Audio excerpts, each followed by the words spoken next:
Hello once again, everybody, and thank you for joining me here on this special edition of Bang the Book Radio for Wednesday, July 17th. We're going to talk with professional handicapper Brad Powers of BradPowersSports.com. We'll get some thoughts on the SEC, the Big Ten, and the ACC. Also try to find some teams out there that still may be a little bit undervalued or a little bit overvalued, as we're less than 40 days away now from the start of the college football season. Over at BangTheBook.com, I will be posting my power ratings today, and I'm also working on a Google spreadsheet where I'm going to have season win total numbers based on my power ratings lines for every team for the upcoming season. So, been very hard at work on that. Very excited to get that posted over there. Give you a lot of things to look at, a lot of things to talk about as we look ahead to the season. Also over there, we've got a phenomenal Open Championship preview from James Mazzola for that tournament. Starts tonight, keep in mind, very early Thursday morning over in Northern Ireland. So you want to make sure you're checking out that British Open preview. Talked yesterday with Brian Blessing of Sportsbook Radio and Vegas Hockey Hotline right here on Bang the Book Radio about the Open Championship. Lots of great content over at the website. Make sure you check it out and keep it tuned right here to Bang the Book Radio. The Bettors Box tomorrow, UFC on Friday with Christian Pina. Next Tuesday, we'll chat with Rolf Michaels about some more college football stuff. So lots of things going on here as we ramp up, looking to get back into the daily shows, which will start here the second full week of August. So that would be August 12th for all of our listeners out there. Without further ado, we'll bring on today's one and only guest, good buddy of mine, great friend of the show, Brad Powers from BradPowersSports.com. Brad, how's it going today, man? That's going well. How you doing on this fine day? Doing very well, buddy. It trips you up when we don't do Thursday, doesn't it? Yeah. You know, there was a blip in my mind just now when I didn't say Thursday. You know, that's the thing, right? Now you're going to be thrown off the last couple days of the week trying to figure out what the hell day it is. It happens to me all the time. But, look, man, you know, it's been a little while since we've talked. I think it's been about a month or so, maybe a little over a month since we last chatted. We talked about a lot of things on that show a few weeks ago. We talked about, you know, setting up power ratings. We talked about kind of looking at the season win total market, talked about the industry as a whole. Since we last talked, man, about 4 weeks ago, what have you been up to? You know, the daily Fox radio show is taking up a lot of my time, so I would say I've talked more NBA than I probably have in my entire life in the last month. So I'm probably more well-informed at this time of the year about the NBA than I ever have been. But, you know, believe it or not, I mean, I do so much early work with college football. You know, I finished doing my up-downs for every single team. I go through each and every position, do an up-down, and I actually posted those for free. If you want to see some of the work that I do when I'm coming up with a power rating, I posted every single position's up-down for all 130 teams. So that was a major project I got done with. And, you know, the transition now is probably doing more NFL in the next few weeks. I'm never done with college football because obviously you got to read, you know, what happens in fall camps with injuries and suspensions and who doesn't report and whatnot. But I would say at least 80%, 85% of my college prep work is already completed at this point. You know, and it's so fascinating here with college football and with season win totals in particular, because you and I have talked a lot about this over the last couple of years, and I've discussed this a lot with other guests as well. That accelerated timeline of the South Point coming out with numbers in late May, you've got games of the year over the summer and all that type of thing as well. But this year it was even more different because we had the sports books out in New Jersey posting season win totals, games of the year lines, stuff like that. So a lot more competition in the marketplace here, a lot more opportunities for arbitrage. I saw somebody on Twitter get a free $500 from a couple of adjacent sports books over in New Jersey by betting under 2.5 and over 2.5 on Oregon State at plus money on both sides. At least those opportunities are out there, and you get rewarded for that work, you know, in pretty short order these days. Yeah, I mean, specifically in Jersey, I mean, I would say half of all my bets are, you know, probably Jersey. I don't want to incriminate myself with wire acts and whatnot, but, I mean, clearly a lot softer numbers in Jersey than they are in Vegas this year. So, I mean, it might require me to actually take a vacation. I mean, I'm not never been to the States, so I'm not going to say, you know, nothing bad about it until I fully experience it myself. I have a sneaky suspicion that I would prefer the state of Nevada and Las Vegas over Atlantic City, but certainly is going to require me to make a trip next year, maybe for a few days, maybe even a week, because the reality was, at least this year, with it being unique, not only did Jersey beat Vegas to the punch when it came to a lot of college football stuff, but even now as we sit here in July the 17th, Jersey still has many more options than what Vegas does when it comes to the season. So it's something unique this year that started up, and it's going to require me to make some adjustments moving forward. Well, and one other comment here about the industry, and then we'll kind of look into some of these conference breakdowns. Some things that really piss me off about the season win total market.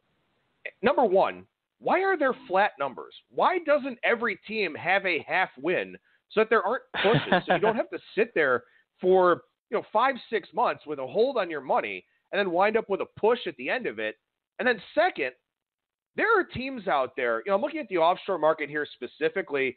You look at Cincinnati, over under 6.5 wins, the over minus 240. For the love of God, put out something competitive that people can actually bet into. Yeah, I hear you. Yeah, I mean, especially, I don't know how you treat them, but, for me, 10 cents is about a tenth of a win, so 50 cents is about a half win. So clearly, I love Cincinnati over 6.5, but, I mean, minus 200, I mean, that's really, theoretically speaking, more like betting Cincinnati over 7 and, a little less than 7.5 wins.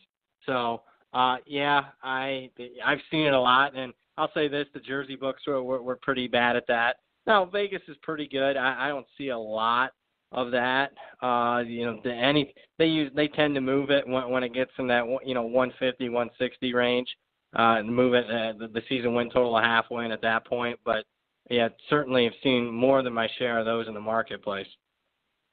Obviously I'm happy with what's happening with legalization. It helps us at Bang the Book. It helps a lot of people out there as well. But, again, even with this additional competition out there in the marketplace, I don't get it. I don't understand why they can't just make this very easy and do half wins on everybody with reasonable juice. Again, it's a hold for 5 months.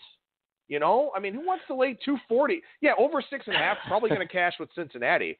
But 240 for 6 months, you got to be really liquid with your bankroll, and that's something that probably prices a lot of amateur and novice bettors out of the win total marketplace in some instances. For you, somebody who bets for a living, minus 240 over 5 months it's not awesome, but it's palatable. For other people out there, it's something that they can't really do. To be perfectly frank, it's not like I have an unlimited bankroll. I'm not afraid to lay, minus 160, minus 170, but 200 and above. College football is dead. Very high variance in college football. I had a lot of tickets in my pocket that I got ahead of, the numbers by a win and a half last year, and I ended up losing. I got ahead of numbers by more than a touchdown last year, ahead of lines, and I lost. So, you also got to ask yourself that, even though you think it's a win, laying 200 in a very high variance sport sometimes can bite you in the end. Not obviously ideal, but certainly there were some opportunities we had specifically in Jersey this year. No question about it.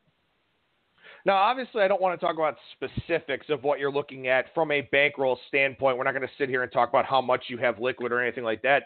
But I am just kind of curious here. We talked about this last summer as well, and right now I don't think you're probably going to find that many more opportunities for new tickets on season win totals or games of the year lines or anything like that. So with that being said, what percentage of your bankroll would you say you kind of have in play already with the summer stuff, or do you treat that as a separate bankroll and then have something exclusively for the regular season? Yeah, it's entirely different. So I set, I know some people, all call it in a one. I set separate money aside for off-season betting, your futures, your season wins, your games of the year, compared to what I have for the regular season. So it's an entirely different bankroll for me. That's how I've treated it. It's more than what it was a few years ago, let's put it that way, but still in my opinion, a little bit less than ideal. I mean, I wouldn't be afraid in some of these markets to have 30 or 40 season win total bets, and that's just that one book. I would love to get to those days when I can do that, but not there yet. But I treat it entirely as an entirely different bankroll, Adam. All right, I guess one more question I'll ask you about the industry, just because it kind of crossed my mind here, and I know that it's something that you mentioned on Twitter as well, and something that Circa Sportsbooks out there in Las Vegas have gotten a lot of praise for, and deservedly so. The two-way betting options for things like the futures market, where you can actually bet yes or no, if teams will make the playoffs, if teams will win their conferences, something like that. I know that's something that you mentioned on Twitter within the last few days here. So just give listeners an idea of why that's such a good thing, for this competitive market. Yeah, I mean, I don't think you get really true odds. I mean, because the future markets have such a high hold for the books. I mean, look, I even like to be square from time to time and bet some futures. I mean, especially if I think the price is really wrong. If a team's getting dealt 80-1, and I think the true odds are more like 40-1, then I'm certainly not afraid to bet into a future. But it's got to be off significantly for me to consider it to be a positive EV bet. I mean, for example, the Westgate opened up these, will a team make the playoff odds?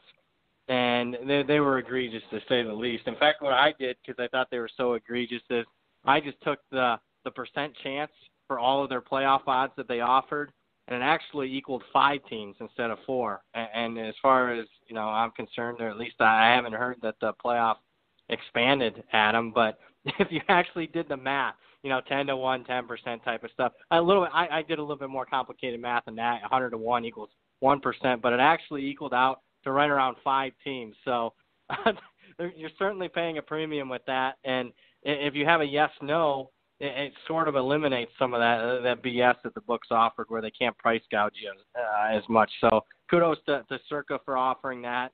I mean, that's certainly in a lot of those types of instances going to be more for the professional bettors. I mean, who wants to lay 8-1 and have it held up for a while? But I mean, if you think you should be laying 20-1 instead of 8-1, why not bet 8,000 to win 1,000 or something like that? But I think you get a truer sense of what the odds actually are if you can bet yes/no on futures. Well, and speaking about Circa and Derek Stevens, I mean, the D and Golden Gate, 2 of my favorite places to gamble in town. 10x odds on craps, 3-2 blackjack. Obviously, the sports book, kind of player-friendly and player-forward as well. So I know there's a lot of talk about things down on the strip and 6-5 and continuous shuffle, 000 roulette, all that type of stuff. For anybody that has a Vegas trip planned here this summer, maybe you're going out there to sign up for any of the numerous contests that are out there, Derek Stevens does it right as far as both the sports book and the gaming floor itself. So the D, Golden Gate, and eventually Circa when he gets that finished, those are going to be probably the 3 places that I frequent the most here, even though they are downtown, even though I still stay on the strip.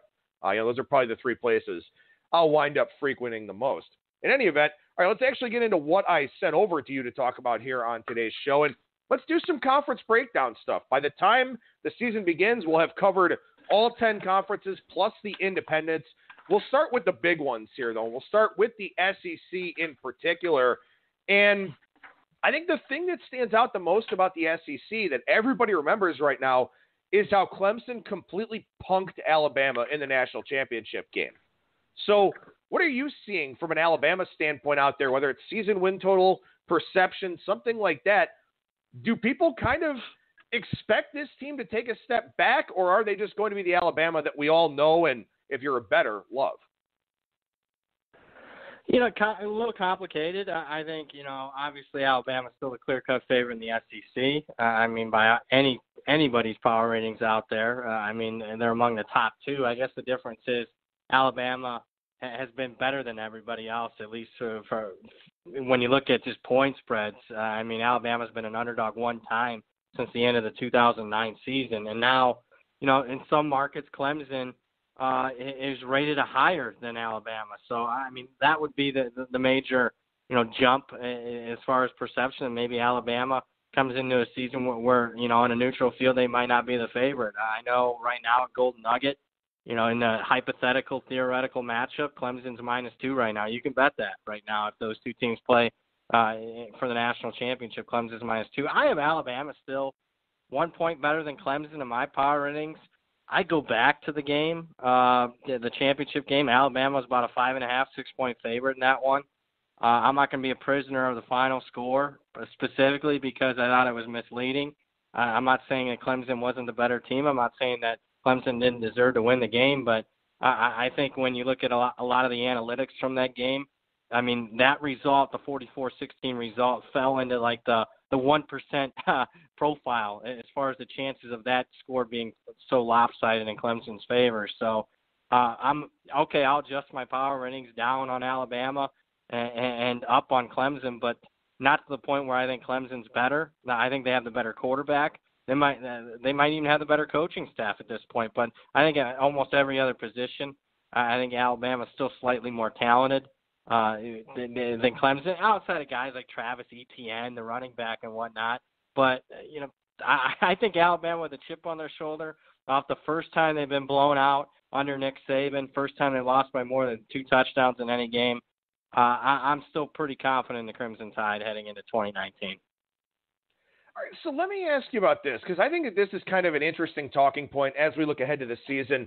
In my power ratings, which I'm going to post over at Bang the Book this afternoon, as I mentioned at the top of the show, I have Clemson a 1-point favorite over Alabama on a neutral.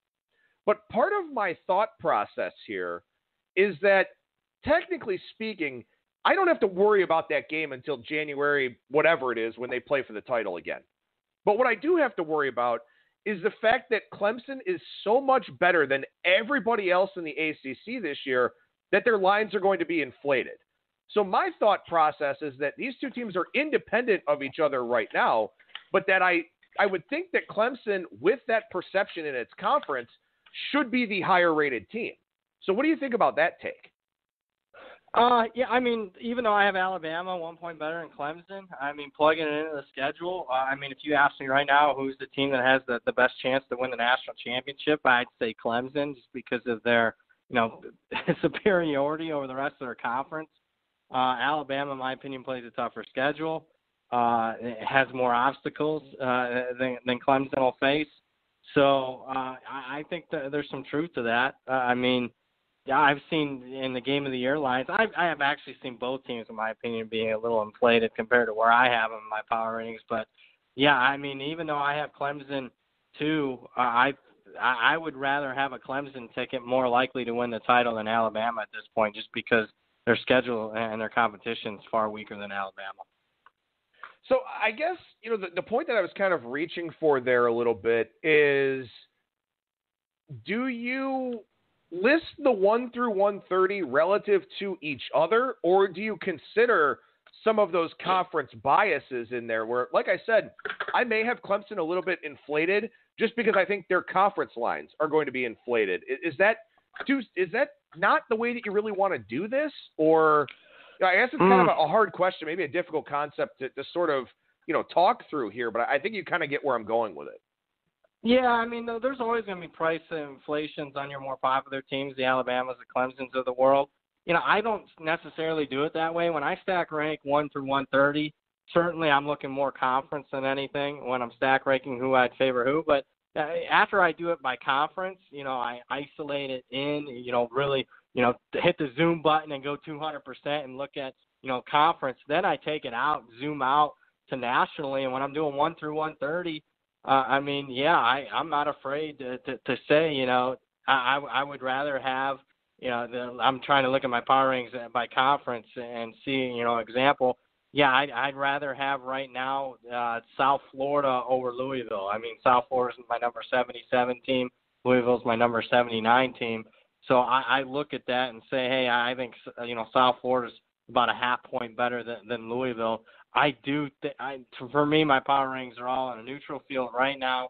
What would I make the line? And that's how I do it. Maybe it's not the 100% correct way to do it, but that's certainly how I've done it, and I've had success doing it that way. Well, and I think it's interesting too because I have one set of power ratings. I have my 1 through 130. I post that over at bangthebook.com every week. That's what I have. You have multiple sets of power ratings. So you have a lot more data going into the equation than I do. And look, you bet for a living. I talk about the industry for a living. So it's a little bit different, obviously, in that regard. You'd want to be more exact. You'd want yours to be a little bit more scientific. Whereas for mine, I think mine are a good guide. Maybe they're not going to be dead on with all the numbers that are out there for games of the year or something like that. But that's an important distinction here, is that you post a set of power ratings, but it's not the only one that you have. Yeah, I do post my main set. I mean, that's kind of the formula I come up with by plugging all the different, 6, 7 different sets of data. And the average pretty much is the one that I post out there. I think it's the one that most reflects the marketplace. Certainly I have in other sets some more biases than others. I mean, I just have a pure talent rating where teams, in that set, teams like SC and Florida State are naturally higher just because from a recruiting aspect. I mean, they recruit a lot higher than what their actual performance comes out on the field on an annual basis. But, yeah, it's kind of complicated, and I don't want to make it too niche for the people out, the listeners out there, but I would say the ones that I post out there for free probably are more, pretty much close to the marketplace. I mean, in the course of a week, 55 games in a regular season. I mean, specifically towards the end, there might only be a couple, times in those 55 games where my power rating is going to be 2-3 points off. So yeah, they pretty much reflect the marketplace, especially at the end of this season. They're a little softer, obviously, this year because there's no exact science to coming up with a preseason power rating. And who knows? I mean, you got coaches that probably don't even fully are aware of what they really have with their team this year. So, yeah, sorry, I went off a little subject there, but the power ratings that I post basically really reflect what I perceive to be the market at this point. No, don't ever apologize because, I think that everything you say has a lot of credence to it. I think everything that you say here on the show can be beneficial to our listeners out there. So don't ever apologize for that. I'm always happy to have some more in-depth and more nuanced discussions here, especially regarding power ratings, because they are such a big part of getting out in front of the market, getting that closing line value. Then obviously throughout the week, that's when you factor in the matchup-based stuff, situational spots, all those types of things, all that very important as well. And we'll talk a ton about that once the season actually gets here. But once again, Alabama, at the top of the mountain in the SEC. What about after that? Are you sort of looking for a leap from Texas A&M with Jimbo Fisher around for another year? Are you looking for, Mississippi State seems to be a buzz team with Tommy Stevens getting a lot of love reunited with Joe Moorhead. Is it still LSU in the West? What are you kind of looking at there in terms of Alabama's division competition? Yeah, I think in the West it's clearly LSU for me. I think this is Ed Orgeron's best team that he's had. 16 returning starters. He's got an experienced quarterback for the first time in Joe Burrow. That was somewhat efficient last year, especially in the touchdown-interception ratio. All the receivers are back. I thought they brought in a couple of really good recruits, one at running back and one at defensive back. Derek Stingley's a guy at corner. You need to know his name. I watched the spring game. He'll be probably a freshman All-American this year. I think LSU's clearly the next best team in that West. And even with that being said, I'd still favor Alabama probably by 9 points on a neutral over LSU. So there's still a significant gap. After that, I think A&M and Auburn are really close. I have Auburn number 9 in my preseason power rankings. I think Auburn's really good at the non-sexy football positions. And I'm talking offensive line, defensive line, special teams. I think Auburn's top 10 in the country in those. It's just a matter of whether or not they get the quarterback position figured out. If they do, Auburn can be very dangerous this year. If they don't, Gus Malzahn's probably seeing his last season at Auburn this year. So Auburn and Texas A&M would follow up. A lot of questions with Joe Moorhead. Last year was really weird. Here's an offensive guru that really made his hay on the defensive side of the ball last year with Mississippi State. Now he loses all that great defensive talent and is going to have to rely more on the offense this year. So I think Mississippi State's probably one of the bigger question marks in that division. I want to touch on Auburn real quickly because Auburn's a really interesting case for a variety of different reasons. You mentioned you have your own talent power rating. We'll talk a lot about this when we get to Florida State and the ACC a little bit later on in the show. But for Auburn, look, this is a team that lost 5 games last year, including at home to Tennessee, which is not a good look at all. They had a disappointing showing at Mississippi State, lost at home to LSU in kind of a weird, crazy, fluky sort of game, decimated by Alabama in the Iron Bowl. But here they are. They're 11 for me. They're a top 10 team for you. What I want to ask you about those specifically here, new offensive coordinator in Kenny Dillingham, guy who was at Memphis. Memphis put up big numbers last year. Obviously a guy that kind of has more of a high-octane offensive style. How much do those coordinator changes factor into your power ratings? Quite a bit. Case-by-case basis, though. With Auburn, Gus Malzahn's going to call plays this year, so I don't even really care that much about Dillingham. I actually upgraded Auburn with Malzahn coaching for his life, calling the plays. We saw that.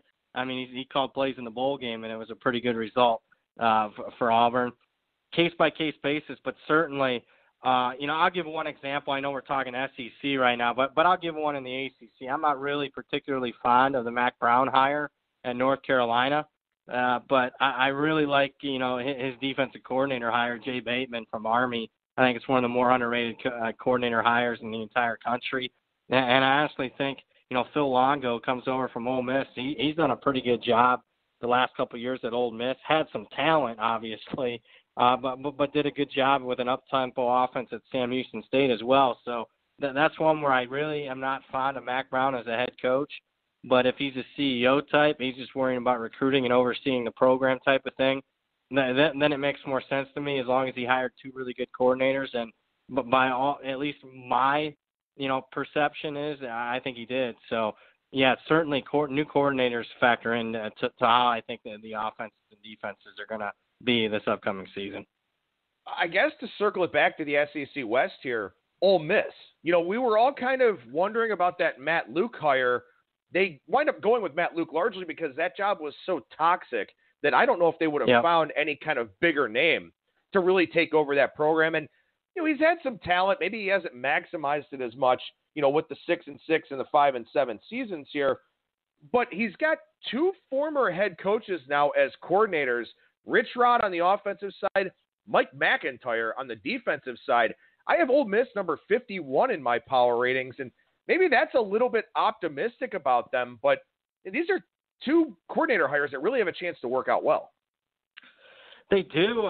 Big names, decent guys that were, had success as head coaches. So on paper, it looks really good. I can tell you from experience being at companies where there's been, what I would consider to be multiple alpha dogs in a room. It can work for a while as long as people are willing to take maybe a back seat, but sooner or later that alpha comes out in you, and that would be my worry. I think there's going to be at some points where there can be some conflict there with 3 guys that are all, and McIntyre. I could argue that McIntyre and Rodriguez have had more success as a head coach than what Matt Luke has. It's only his 3rd year. So there could be some conflict there, but certainly, getting those type of names to run just one side of the ball should, be a positive, but we'll see. I'm more concerned with Ole Miss's personnel. As much as Rich Rod's an offensive mind, a lot of talent to replace there on the offense side of the ball. And, McIntyre, inherits, lousy defense as far as stats-wise the last few years, but this will be the most experienced Ole Miss defense in about 6 years. So, talent-wise, maybe Ole Miss a little bit, or at least experience-wise, I should say. Obviously, disparate defense has a lot more experience than the offense side of the ball, and that's actually factoring in more to my preseason power ratings than the 2 coordinator hires. All right, let's move over to the East here, where I have Georgia a 14.5-point favorite over anybody else in the SEC East. South Carolina, the number 2 ranked team for me, Florida. How can I forget about Florida? I actually have Georgia 5.5-point favorite. Okay. Go ahead. Go ahead. Because you can bury me for it. You on something. Yeah. All right. You still owe me I don't know if you owe me dinner or something from a bet we had last year on a power ratings discrepancy that we talked about. But in any event, I apologize for that. Georgia, 5.5-point favorite over Florida for me on a neutral, which that will be the game in the world's largest outdoor cocktail party. Then South Carolina, about 14.5 points lower than Georgia. Is Florida this good? I mean, can Florida really challenge Georgia for that division crown? Ooh, good question. I think so. I mean, I get it that they got blown out a little bit last year, but that game was a little bit closer than what the final score, resulted in 36-17. I mean, Florida was minus 3 turnovers. The worry that I have for Florida this year, I like what's coming back on the defensive side of the ball. I like the skill position talent. I'm a little worried on their offensive line more than anything. They got to replace 4 starters. But, I mean, they won 10 games a year ago, and I think Dan Mullen's a really good coach. Felipe Franks took a lot of major steps forward last year at quarterback. I mean, I still think Georgia's clearly better. I also have Georgia about 5.5, 6 points better than Florida on a neutral, and that's close to what the market has. I've seen some lines that have Georgia a little bit higher. Yeah, I think clearly Florida's the team that can give Georgia the best run for their money, but I still think from a recruiting aspect, Florida's probably a year or so away from really challenging Georgia for the top spot in the SEC. I'll be shocked if Georgia's not playing in Atlanta at the SEC championship game. Do you have worries about Georgia? I mean, obviously the offense, at least the quarterback and running back return, from last season's team. They do have some wide receiver talent to replace, but also some big losses on the defensive side. Now, you do have Kirby Smart, a brilliant defensive mind. Do you have any worries about Georgia, though, kind of coming back to the pack a little bit? You know what? I don't. I even have Georgia a little bit better than where I had them at the end of last year. I mean, I get they lost a lot at wide receiver specifically, but from the people that are close, and I do a lot of Southern radio shows, from people I trust, offensive line is going to be maybe the best in college football and the best Georgia's had maybe ever in school history. I'm a big Jake Fromm guy. Like him, DeAndre Swift's really good at running back. And Georgia, if you follow recruiting rankings, I mean, Georgia, believe it or not, this year is going to have a roster with more 5-star players than any other team in college football. And 247 they haven't done it yet, but I'll post the link when they finally do it. But they actually have this awesome talent rating where they actually look at the whole roster and they give you like a team overall talent. And they'll tell you how many guys on the roster with 5 stars, 4 stars, 3 stars, etc. And by my math, Georgia's going to have 5 or 6 more 5 stars on their roster than even a team like Alabama. I'm not there yet, but I think I'm going to get to the point where I'm going to have a pretty sizable ticket on Georgia to win the national championship. It's kind of a sneaky feeling that I have. I think when you watch, college football, I think it's going to be my 30th year that I've really, started buying magazines and really, diving in deep into it. And even though I think Alabama on paper is better, I think Clemson on paper is better, sometimes you just get a feeling. And I think after coming up just short the last couple of seasons, this might be Georgia's year. And look late in the summer, Brad Power 7 on Twitter, I'll have a sizable Georgia national title futures ticket. All right, so as we look at the rest of the SEC East here, a team that, I feel like I've talked about this before with a team like Southern Miss. I feel like I never know how to rate them accurately. Missouri is another one for me, and I do have them a fair amount lower than you do in my power ratings. I don't know how this whole, Jalen Hurts dynamic Kelly Bryant, dynamic plays out with them. I don't know about Missouri this year, and you seem to be relatively high on them. So walk me through what your thought process is.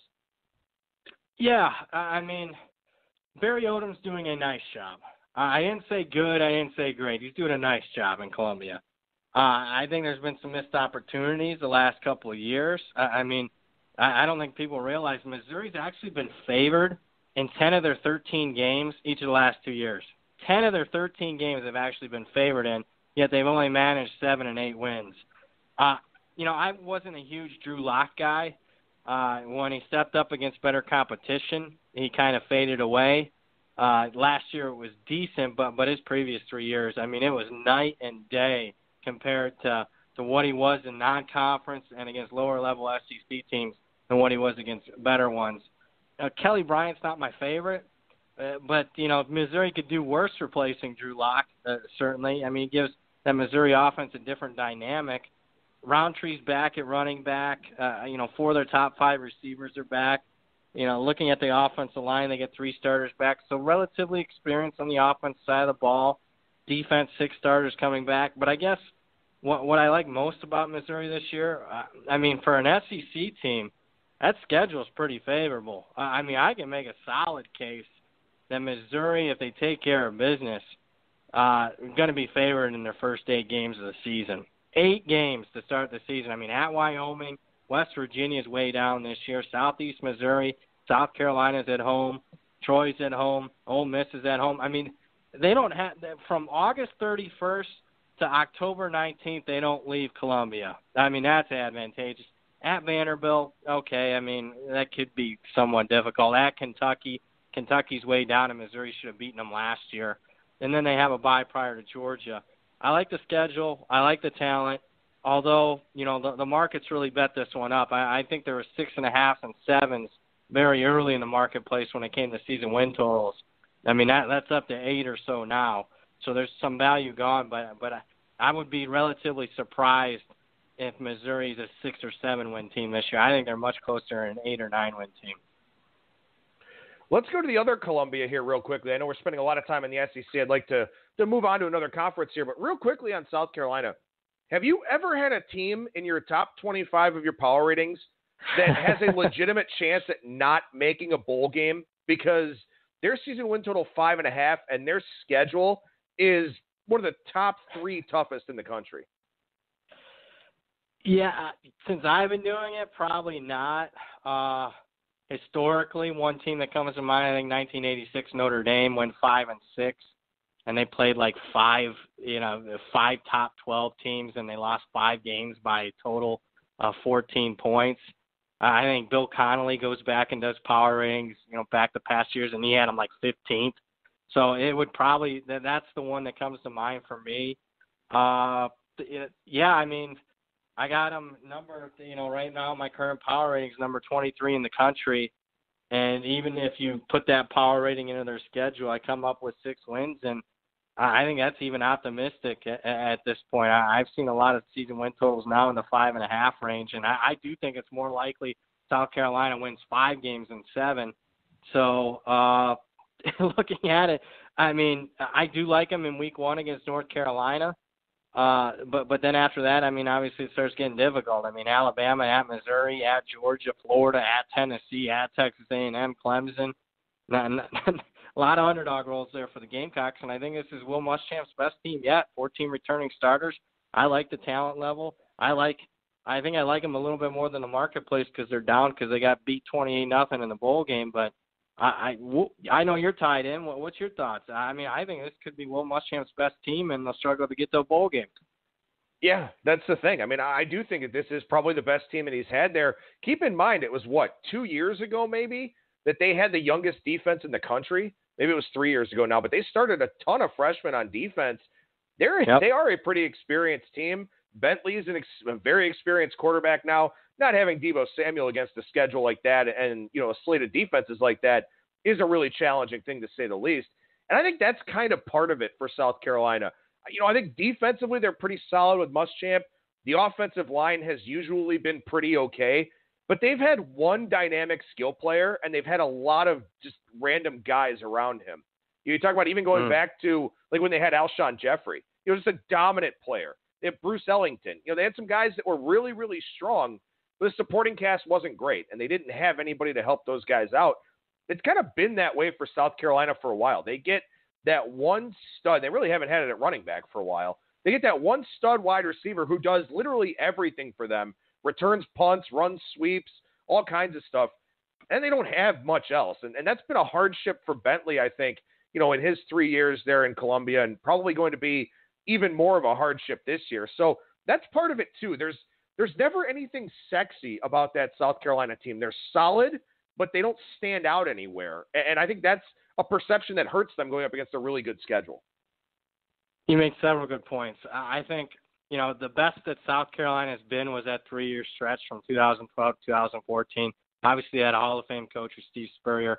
And I think you had generational talent that he was able to get from out of the state. Obviously Marcus Lattimore, running back, Jadeveon Clowney on the defensive side of the ball.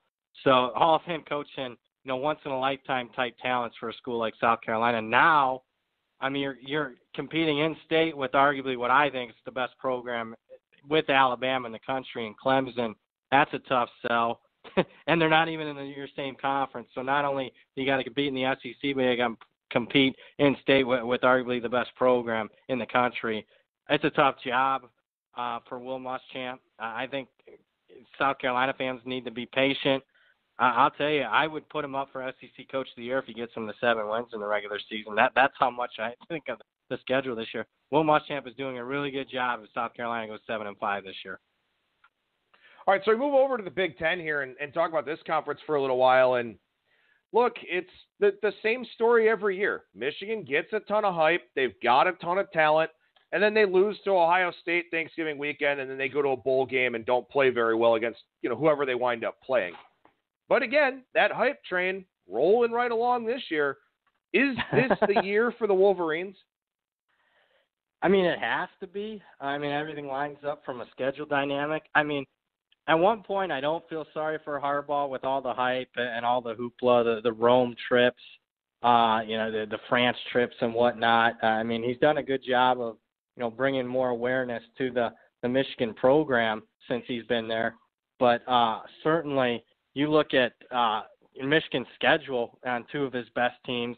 The 2016 team had to play the Buckeyes on the road. Comes down to the spot of the ball with J.T. Barrett. And last year, one of his better teams, he has to play in Columbus. Well, this year there's no excuses, in my opinion. Gets Michigan State, Notre Dame, and Ohio State all at home in the Big House. And it's year 5, and you haven't beaten Ohio State. And from a talent perspective, they're still behind Ohio State a little bit. They're more experienced. The program's set. Yeah. Now, you don't have a Hall of Fame coach on the other side of the ball like Urban Meyer. Now it's Ryan Day. Question marks there for the Buckeyes, who have a new quarterback. I have Michigan. I hate. It's almost embarrassing to say this, but I do have Michigan ahead of Ohio State right now in my power rankings. It's not substantial. It's by about a point. And if that sounds ridiculous to you, then you should have had the biggest bet of your life last year when Michigan in Columbus was laying 4.5 on the road. So, that line was saying that Michigan was better than a touchdown than Ohio State. Now, I did bet Ohio State. I didn't have a huge bet on that game, but I don't think it's, that much out of the realm to say Michigan on a neutral is 1 point better when just 2 games ago they were thought to be more than a touchdown better than Ohio State. Michigan, it's a tough. You watch them destroy Penn State last year, watch them destroy Wisconsin and Michigan State and Nebraska, and then in the big games against Notre Dame, Ohio State, and Florida, they come up short. It's almost to the point now, Adam, where I might have to get have a different power rating for Michigan. The general Michigan power rating, and then have a lower rating when it comes to Michigan in a big game. Yeah, that's fair. I totally understand that point of view. I've got to pick them on a neutral with what I use to calculate home field advantage. I've got Michigan a 4-point favorite in the game on November 30th. So right now the market kind of 3 in that type of range out there. I would never bet Michigan because, for one thing, I can't stand them. But for the other thing, they haven't done it in so long. This is literally one of those you have to prove it to me situations. And like you said, if they don't do it this year against Ryan Day with Justin Fields, assuming he makes it through the regular season unscathed, when are they going to do it? And really, for better or worse, and we all know this, I'm not saying anything that people don't know, Michigan is graded on 2 things. One is beating Ohio State, and the other is, the level of bowl game that they get to. And they really have disappointed in both ways the last several years. No doubt. Although, I put it out there. Harbaugh, and rightfully so, he's getting some criticism. But I wonder what the narrative would be on Harbaugh if this punter doesn't drop a snap against Michigan State 4 years ago. I mean, and one of the fluky finishes to a game in the history of college football. And I wonder if, say that, JT Barrett comes up, a couple inches short than what it was there, and Michigan wins that game. I mean, just 2 games in a matter of inches on both plays. What would the narrative be on Jim Harbaugh? I think it'd be completely different. So I think we got to be real careful. I mean, a lot of the criticism's warranted, but this talk that he's been a failure at Michigan, I don't see it. And in my opinion, I think there's a little bit unrealistic expectations placed on Michigan. I mean, in my lifetime, anybody's lifetime out there listening, when has Michigan been about championship football? I mean, I'm talking national championships. I mean, this is a program that's won a half a national title since 1948, and if there was a playoff that year, they'd have lost to Nebraska. So, I mean, I just don't get it. Bo Schembechler never won a national championship. I mean, historically speaking, Ohio State, at least in the last 40 or 50 years, is a better program than Michigan, and I think some of the expectations placed on Harbaugh is a little unfair. Yeah, I could see that. I don't know. Maybe he needs to wear black pants instead of khakis this year against Ohio State. Maybe he'll actually be able to beat them.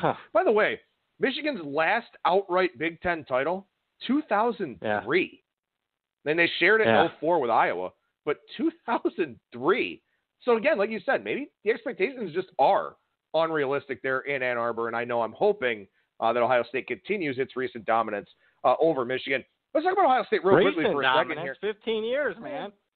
Yeah, well, but people always like to tell me, well, who leads the all-time, series? I don't give a shit. Oh, come on. Michigan's living off these wins in 1890 and stuff. I mean, are just ridiculous. I mean, if there's one fan – now, here's where I will criticize Michigan. I mean, that fan base, come on now. I mean, that stuff prior to World War II, forget that out of your mind. Again, I'll state this again. A program, a half a national title is all Michigan has since 1948. Get the hell out of here. I mean, honestly, I think their fans think that, historically they're a top 5 program. I don't think they are anymore. I don't think Michigan's a top 5 program nationally. Top 10 still, but certainly not top 5. All right, so as we touch on Ohio State here quickly, again, Ryan Day, as you mentioned, his first full season at the helm, did get to 3 games during Urban Meyer's suspension last year. We'll see how Justin Fields replaces Dwayne Haskins. The Buckeyes play a couple of tough road games against West Division competition at Nebraska, at Northwestern on a Friday night. That should be a pretty good atmosphere there for the Wildcats. Obviously, they go to Michigan, as we already talked about. Get Michigan State and Penn State at home. Getting Michigan State at home helps because I don't care if Michigan State's going to go 3-9 or 10-3. Ohio State still struggles with them every single time they play them, it feels like, except for that Big Ten championship game a couple of years ago. But what about Ohio State this year? I mean, obviously the talent is there. Is Ryan Day the dude? Is the defense going to be fine without Alex Grinch? What do you think about the Buckeyes? I'm kind of in the wait-and-see mode on the Buckeyes. I got them 7th, right behind Michigan in my power ratings. I think it's fair. I'm kind of in line with the marketplace. 10 wins sounds about right for me. I like Ryan Day. I mean, he showed some stuff last year, but, in the first 3 games. But the reality is, he's replacing 5 Hall of Fame coaches. The last 5 Ohio State coaches are all in the Hall of Fame, or in Urban Meyer's instance, heading to the Hall of Fame. So some unbelievable expectations on him. I think there's a lot of question marks on offense. You lose about the entire receiving core outside of K.J. Hill. Dobbins is back at running back. You got a new quarterback in Justin Fields that's not short on talent, but, couldn't beat out Jake Fromm at Georgia. Nothing to cry about there, but, he's more talented than Jake Fromm and couldn't do it. Defense is certainly more experienced than last year, but statistically speaking, that was about as bad of Ohio State defense in the history of the school when you look at points per game and total yards per game allowed by the Buckeyes. Some question marks. I can tell you I faded Ohio State early. That Nebraska game, I took Nebraska plus double digits there. I think some of Ohio State's power rating has been obviously what they've been the last 6-7 years under Urban Meyer, but I wouldn't be a bit surprised if Ohio State took a little bit of a step back after a 13-1 season a year ago. All right, you mentioned Michigan State on the previous show that we did, so we can skip over Sparty. I know you're pretty high on the Spartans here. I'm sure we'll talk about them as we get closer to the season. But As far as the East goes, I want to touch on Penn State quickly. You lose Saquon Barkley 2 years ago. Now you lose Trace McSorley. They've had some defensive losses here and there as well. They've lost some skill guys, some offensive line guys, stuff like that. Penn State was really hard for me to try and power rate this year because I like James Franklin as a person. I don't know about him as much as an X's and O's guy. They still recruit well. They still have a lot of talent there in Happy Valley, but they've got some inexperience in some important positions. So what do you think about the Nittany Lions? Yeah, I mean, I got number 14 in my power ratings right now, and I think that's pretty fair. You're right. He's done a good job of recruiting, actually probably great, I mean, compared to what Penn State was in the final years under Joe Paterno. So he's done a really good job there, but a lot of transfers. There's a little bit unsettlement in the program. Hasn't been able to consistently win the big game. I get it, they won a Big Ten title a few years back, but some of those wins, especially the Ohio State game that year, were probably more fortunate than not. Haven't been able to get over the Ohio State or Michigan State hump each of the last 2 years. McSorley was the emotional leader of that team.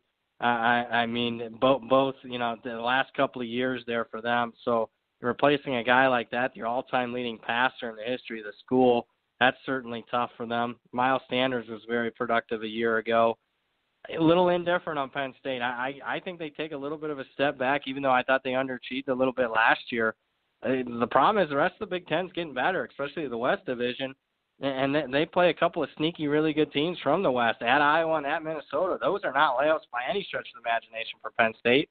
And right now, I think they're a little bit behind, at least in my power rankings, certainly Michigan and Ohio State, and I kind of like Michigan State. I mean, that game's on the road this year. I don't think Penn State wins that one. I'd actually lean, there were some 8.5s out there in the marketplace. I lean under 8.5 wins for Penn State. So as we move over to the West Division here, the dynamics in the West are fascinating. Everybody likes Nebraska. A lot of people buying into the hype train in year 2 of Scott Frost. And look, statistically in the second half of last year, they were much better, had some strange, difficult single-digit losses early on in the season. But they're in a division with a very consistent program in Iowa. Iowa doesn't have a high ceiling year in and year out, but they're very, very consistent. Pat Fitzgerald has been consistent at Northwestern. We all know what Wisconsin does year in and year out. I think that the West is really intriguing to me because you've got 3 proven, consistent commodities against maybe the highest ceiling team in Nebraska. Yeah, there's no doubt. And I still have Wisconsin and Iowa a little bit ahead of Nebraska in my power ratings. But I guess what I like about Nebraska more than anything this year, I think they just got a very advantageous schedule when it's all said and done. I mean, they don't play Michigan, Michigan State, or Penn State from the East Division. They get Ohio State at home. And then they also, in division play, get Wisconsin and Iowa and Northwestern at home. So very advantageous. Obviously, I think they're improved from a year ago, and they were a much better team in the second half of the season than what they were in the first half. A team that, realistically speaking, I mean, it was more like a 6-6 type of team a year ago. So I don't think that, the jump is that big of a stretch of imagination for the team to go from 4 to 8 wins. Now the marketplace is starting to put their season win total at 8.5. That's starting to get a little pricey, in my opinion. I mean, I like Nebraska. I like Scott Frost this year, but I mean, this is another team that's almost got to prove it for me. And I did bet them early in the Ohio State game +10, but I have not had a season win total bet on Nebraska. I'm kind of in a show me thing for them because you mentioned the rest of the division is getting better. And it started with the coaching hires. I mean, Scott Frost being one of those coaches, P.J. Fleck in Minnesota, and Jeff Brom at Purdue. Not a lot of layups in that division outside of Illinois. Those are the 2 teams I want to talk about, actually, Purdue and Minnesota, just to expand a little bit more on this division. I mean, you've got a Minnesota team here. Their season win total 7.5, and a lot of places showing juice to the over, which is fascinating to me. I know that they were a good team under Jerry Kill. Tracy Claeys had that one pretty strong season. I think they went 9-3 or 9-4 that year. But it obviously looks like the boat is rowing in the right direction for P.J. Fleck, and it seems like people prefer Minnesota over Purdue, which is something that if you would have looked at this maybe 2 years ago and said, Purdue's getting Jeff Brom, I don't think that probably would have been the case. So that's intriguing to me too. You know what? I agree with the market. I think Minnesota's better than Purdue this year. I like Jeff Brown more than PJ Fleck. I mean, PJ Fleck, he's either your cup of tea or he's not. So at least, whether you buy the row the boat or not, I can tell you who is buying the rowing the boat. A lot of these young Minnesota players. I mean, they started 8 freshmen in the bowl game on offense alone, just offense, 8 starters, freshmen, and they it was one of my few bowl losses last year. They hammered Georgia Tech in Paul Johnson's final game, pretty good with a young team. Also beat Wisconsin, finally, won that game for the first time in 14 years. Hammered Purdue. I did watch that game last year on a cold field there in November, beat Purdue by 31. They got to get consistent because, as good as they looked against Purdue, Wisconsin, and Georgia Tech, I mean, they were equally as bad in losses against Illinois and Maryland, blowout losses to 2 teams they probably should have beaten. But it kind of makes sense when you looked at their roster and they're starting so many freshmen and sophomores, and maybe the inconsistency from last season makes a little bit more sense.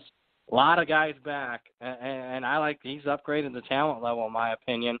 You look at the schedule, it's favorable, I think, at least in September and October. I'm not saying it's slam dunk easy, but yeah, I think Minnesota can win 6-7 games in those first 2 months. Then November hits, and they got Penn State, at Iowa, at Northwestern, Wisconsin.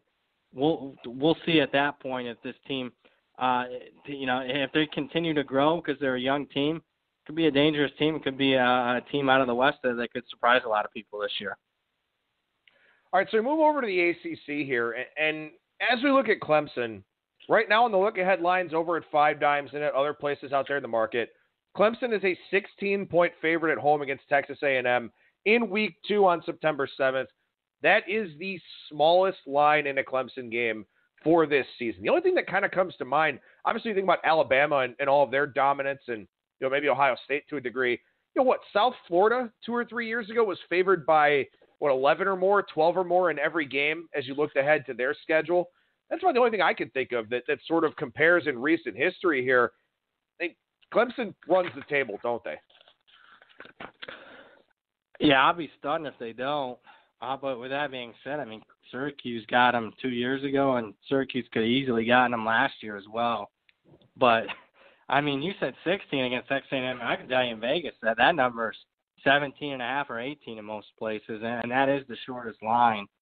I have never seen a team, I mean, in my own power ratings, just on a neutral field, I have Clemson over the rest of the ACC, starting with Florida State and Miami, about 17.5 points better on a neutral field than those 2 teams. And those are the second and third best teams. Virginia Tech and Virginia also have a case to be in that mix there. But I've never, regardless whether it be Power 5 or Group of 5, I've never had a team have that much of a disparity between the first and second teams in a conference. Yeah, I mean, Dabo's got it rolling. Obviously, Trevor Lawrence could be a generational type quarterback talent. Etienne's back at running back. Top 3 receivers are back, although Rodgers suffered an injury in the spring. Leading tacklers back on defense. The biggest question mark would be that defensive line for Clemson. But other than that, I mean, they're right up there. I mean, they're closing in on Alabama. They've certainly closed the gap, and maybe they've passed Alabama. We'll see what happens this year. But yeah, I would be stunned. And there was a lot of early marketplaces that had Clemson like minus 300, minus 350, minus 400 to win the ACC. That was way too light, in my opinion. I think there's about at least a 90% chance Clemson wins the ACC this year. Yeah, I've got them 17.5 over Florida State and Miami on a neutral as well. And they do host Florida State this year. So that line, 3 touchdowns plus for Clemson, especially depending on how Florida State looks. But Florida State is such an interesting team to me. 12-13 over the last 2 years. Missed a bowl game last year for the first time in 35 years, something like that, with Willie Taggart at the helm. But they have talent for days. I mean, they're in Florida. Yes, they have to go up against the Gators, but they have talent for days. They're high school players that, every other program in the country would love to have the chance to pick from. That's a hard team to rate. When you talk about a team that went 5-7 with a shit ton of talent last year that has a pretty similar level of talent this year. Yeah, I mean, it's all going to be whether or not they bought into Willie Taggart in year 2. I know a lot of people are down on Willie Taggart. I need a bigger sample size. And the reality was, I think his team's improved from the year before. I think 7 of his first 8 seasons, counting, Western Kentucky, South Florida, and his 1 year at Oregon. So last year was more the exception than the rule when it came to Willie Taggart. So I'm willing to give him the benefit of the doubt because, I mean, from all intents and purposes, Jimbo Fisher didn't leave him with much. I mean, and hey, I mean, in Jimbo's last year, if they don't, reschedule a game against UL Monroe, they would have been a losing team that year. So I think, he inherited pretty much a losing team, if not for some, the extenuating circumstances that they rescheduled the game to keep their bowl streak alive for Florida State. I do like this year's team quite a bit more than last year's team. I got them better than what they were at the end of last season by about 8.5 points. And that's top 5 most improved team in the country. Does it, ultimately show up in the wins and losses? It's probably better for Willie Taggart. I think he needs to win 8 games to quiet some of the critics. And the swing games for me probably happen in the first 3 weeks. Boise State in the opener and at Virginia, he needs to at least win one of those 2. He loses 2 of those. Oh my goodness. It could be another ugly season in Tallahassee. I think he wins at least one of those. I really actually like Florida State in the opener against Boise State laying 4 in Jacksonville. I'm kind of more on the buy side on Florida State than I am the sell. Season win total 7.5. So as you mentioned, you're looking for that 8-game number. Let me ask you this. Does Kendall Briles fit there? I mean, does Kendall Briles fit with Willie Taggart, first of all? But that's kind of an interesting thing. I mean, James Blackman was fine last year. DeAndre Francois transfers out of the program.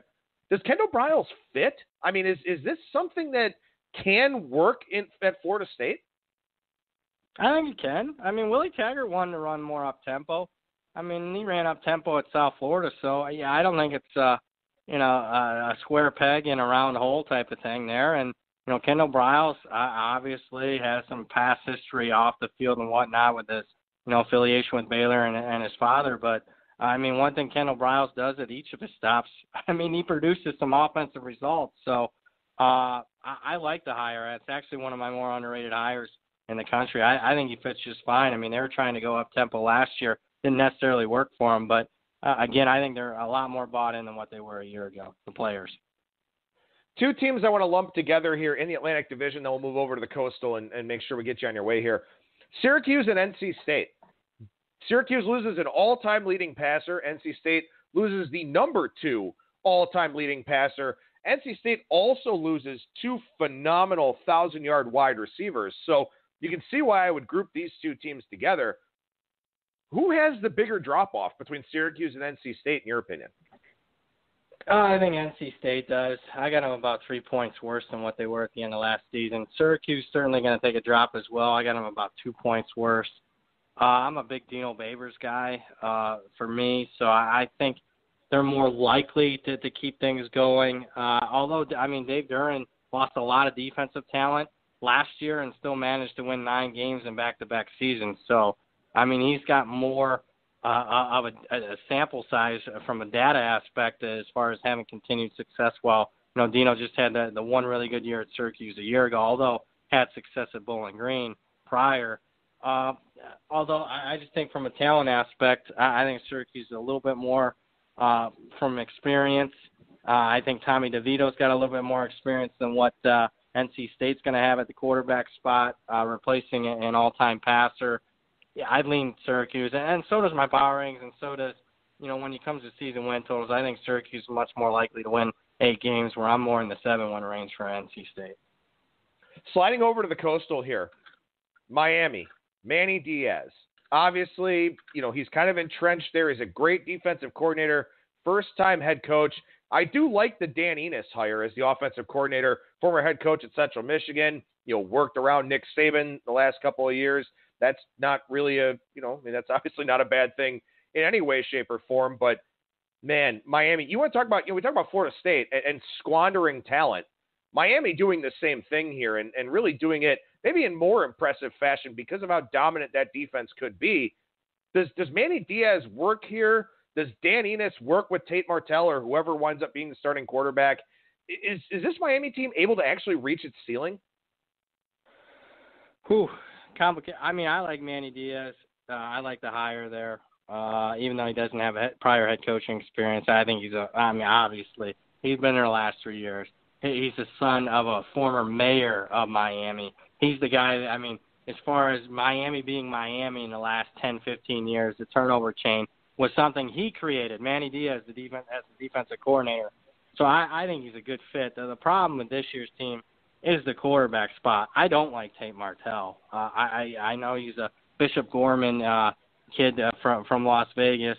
Got to see a little bit of him here up close, but just 5'11" quarterbacks that I don't perceive to be accurate just don't do it for me. I used to watch a couple of him in a couple of spring games at Ohio State, and he can't throw the football. He just can't. So, not buying that. And I don't like N'Kosi Perry either, and the other quarterback. So that's going to hold Miami back this year.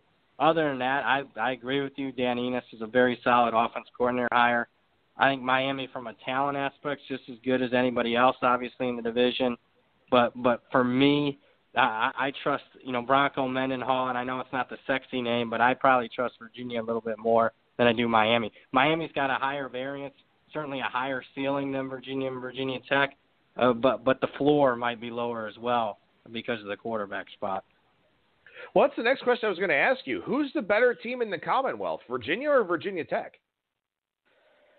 On a neutral, it's Virginia Tech for me. Virginia Tech, I think, is much improved this year. The team that I have upgraded from the end of last year about 8.5 points. I thought they were, decimated by not only graduation losses but injuries last year on defense. They'll be one of the most improved defenses in the entire country will be Virginia Tech this year.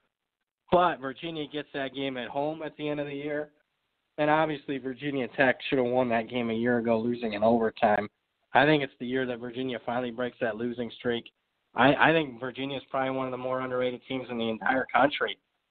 Statistically speaking, had a top 20 defense last year, 8 returning starters on that side of the ball, the side of the ball that Bronco Mendenhall specializes in. And if you're looking for underrated players in the country, Bryce Perkins, that quarterback, a guy that had more than 3,500 total yards last year and 34 total touchdowns, a dual threat guy that's going to be dangerous. And looking at Virginia's schedule, I think there's a possibility that they could be favored in as many as 10 games. They're taking money in the marketplace right now at Pittsburgh, where they're favored over the team that won the division a year ago. Florida State's at home.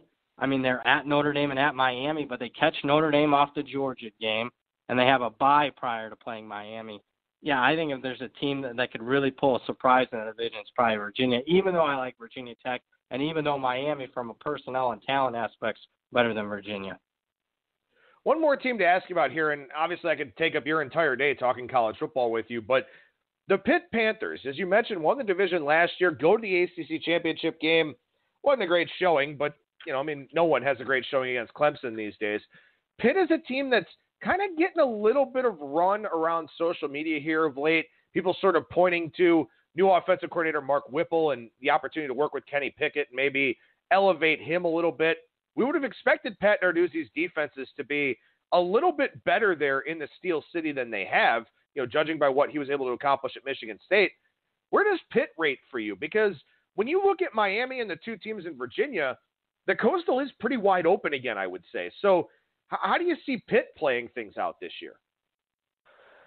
Average, just like they've been. They were average last year, even though they won the division title. They went 7-7.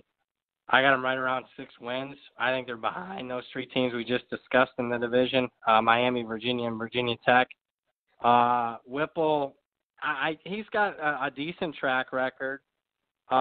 But he disappointed me. Offensively, they were really good, and that's the side of the ball that he specializes in. But, I've had a couple of Massachusetts tickets over the last couple of years, season win total even last year, and they came up short. So I'm not, overwhelmed by him and his resume. And I'm not overwhelmed with what they got coming back. When you lose a pair of 1,000-yard rushers, that's going to be significant. Kenny Pickett's going to have to carry the load this year. We'll see. He's talented, but he certainly didn't do the job last year when they needed him. Wasn't called on to do it too much, but he certainly will this year. Yeah, I think they're an average team, 6-6, like they've been pretty much the last few seasons under Pat Narduzzi. Brad Powers, professional handicapper over at bradpowersports.com. What's going on over at the website right now, bud? Yeah, so we talked a lot of power ratings and stuff today. I mean, if you want those power ratings, you can download them for free. You just go to bradpowersports.com. You can download the July issue. Those are all my updated power ratings. You know, I also put in there, you know, all my position upgrades, whether I had them up or down for every single position for every single team. That's in the July issue. My most improved teams in the country, that's in the issue. I rank and grade all the new head coaching hires. That's in the issue. Season win totals for every team, including my top season win total best bets. That's in the issue. A whole lot of more there. And, again, it's for free if you want to download the July issue. If you like what you see and say, hey, man, this guy seems to know what he's talking about, $69 is the price for the entire season. It's called the Powers Picks newsletter. I do a game write-up for every single college football game, every single NFL game. You get it sent to you via email each week during the season, monthly during the off season. $69, and that's through the Super Bowl. Go to bradpowersports.com. And, of course, as always, make sure you follow Brad on Twitter at BradPowers and the number 7. Brad, always a pleasure, man. I could talk your ear off about college football all day long. I appreciate you hanging out with me for a while here today, and we'll talk to you again real soon. All right, sounds good, my friend. There you go. There's professional handicapper Brad Powers from bradpowersports.com. Make sure you check out that Powers Picks newsletter. It is absolutely fantastic. $69 is one hell of a value for that thing as well. Coming up on Thursday, new edition of the Bettor's Box, our MLB betting podcast. And then Friday, we'll chat some UFC with Christian Pina. Next Monday, the Bettor's Box. Tuesday, Rolf Michaels. We'll see if we've got something for Wednesday. But then Thursday, Bettor's Box. Friday, UFC. So not full shows yet, not every day yet, but we're certainly ramping up that way here on Bang the Book Radio. Make sure you keep an eye out over at bangthebook.com later today for my power ratings, which will also include a link to that spreadsheet with my projected season win total numbers for all 130 teams. Again, I wouldn't expect my numbers to be as sharp as somebody like Brad Powers, but I think that it's a pretty good guide, something kind of interesting for you to look at here in the lead up to the season. That'll do it for me. Thank you so much for listening, everybody, and I will talk to you again tomorrow.